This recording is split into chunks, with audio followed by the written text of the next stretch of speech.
श्रीवेङ्कटाचलपते तव सुप्रभातम्। श्रीभूमिनायक दयादिगुणामृताब्धे देवादिदेव जगदेक शरण्यमूर्ते श्रीमन्ननन्त गरुडादिभिरर्चिताग्रे श्रीवेङ्कटाचलपते तव सुप्रभातम्।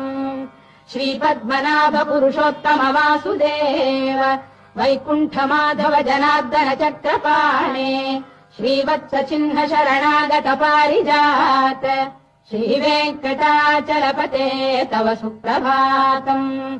कन्दर्पदर्पहर सुन्दर दिव्यमूर्ते कान्ताकुजाम्बुरुह कुड्मललोल दृष्टे कल्याण निर्मल गुणाकर दिव्यकीर्ते श्रीवेङ्कटाचलपते तव सुप्रभातम्। मीनाकृते कमठकोल नृसिंहवर्णिन् स्वामीन् परश्वत तपोधन रामचन्द्र शेषाम्